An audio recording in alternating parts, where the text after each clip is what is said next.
মোটামুটি পৰকীয়া প্ৰেম আছে 2-3 বছৰ আগৰ পৰাই। ফোনত মই বহুতবাৰ ধৰছো, ধৰাৰ পিছত এনেকুৱা গালি চালি দিওঁ বা কেতিয়াবা হয়তো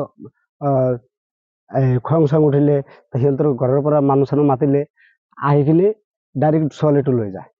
এনেকুৱা কৰি মই এই মোটামুটি 1-1.5 মাহ মান আগত মই একবাৰ ধৰছিলো, ধৰি কিনে দেৱানী মাতবৰক মই কৈছো যে এনেকুৱা কথা, সি ফোনত পৰকীয়া কৰি আছে, মই দেখা পাওঁ, ভিডিঅ' কল কৰি কথা পাতে। তাৰপিছত সিহঁতক মই ক'লো, সিহঁতক কয় এই তহঁতে যি কৰা কৰ, আমি একো কৰিব নোৱাৰো। তাৰপিছত মই এনেকুৱা থৈ কিনে গুৱাহাটীত গৈছো। গুৱাহাটীত যোৱাৰ 2-3 দিন পিছতে মোৰ ঘৰৰ পৰা যিমান বস্তু আছিল, নগদ 30,000 টকা আছিল, মই ঘৰ দিবৰ কাৰণে তাত থৈ গৈছিলো। আৰু আপোনাৰ সোণৰ ৰূপৰ গহনা মোটামুটি 50-60 হাজাৰ টকা মান হ'ব। আৰু মোৰ ঘৰৰ যিমান যাৱতীয় বস্তু আছে, একদম ডেস্কিৰ পৰা, কাপোৰৰ পৰা, গেছৰ পৰা যিখিনি বস্তু আছে, ফেন চেন যিমান আছিল, মানে সম্পূৰ্ণ বস্তু সি মাকৰ ঘৰত পলাই লৈ গৈছে। আৰু লগত মোৰ 2টা ল'ৰা আছে, এটা 11 বছৰ আৰু এটা 9 বছৰ। সেই 2টা ল'ৰা লৈ তাৰ মাকৰ ঘৰত 1-1.5 মাহ মান আগত থাকাৰ পিছত আৰু আপোনাৰ এইবিলাক ঘটনা। আৰু এটা কথা, তাৰ মাকে সম্পূৰ্ণ জানে।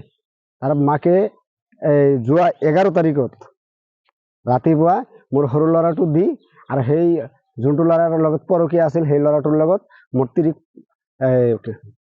পলাবৰ কাৰণে তাৰমানে সি সহায় কৰি দিছে, সম্পূৰ্ণ সি জানে। আৰু তাৰপিছত মই এইটো 12 তাৰিখত সন্ধিয়া গম পালো।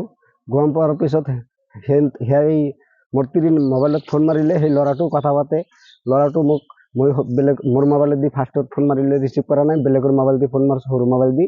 সি কৈছে তোৰ তিৰি মই লৈ আহিছো, তই কি কৰবি কৰ, দম আছে যদি, কিবা কৰিব যদি দম আছে কৰ।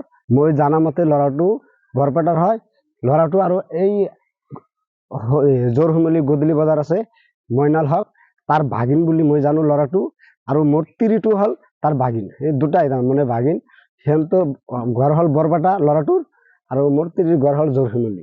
মোৰ ঘৰৰ পৰা নগদ 30,000 টকা আৰু এই সোণ ৰূপৰ গহনা মোটামুটি আপোনাৰ 50-60 হাজাৰ টকাৰ মান হ'ব। আৰু ঘৰৰ যিমান বস্তু আছে, এটা সংসাৰ কৰিব গ'লে কিমান বস্তু লাগে আপোনালোকে, ডেস্কিৰ পৰা একদম বাচন বৰ্তনৰ পৰা, তাৰপিছত খাট চেয়াৰ সম্পূৰ্ণ বস্তু লৈ গৈছে, গেছ চেছ যিমান আছে। মই গম পালো মোটামুটি ধৰক এই 11-12 আপনি আহাৰ পিছতহে গম পাইছো। আহাৰ পিছত আৰু আপনাৰ মানে পত্নী মানে ঘৰত নাই? নাই। তাৰপিছত আপনি কৰ্মসূত্ৰে গুৱাহাটীত থাকে? মই গুৱাহাটীত হাজিৰা কৰা মানুহ, হাজিৰা কৰি থাকো।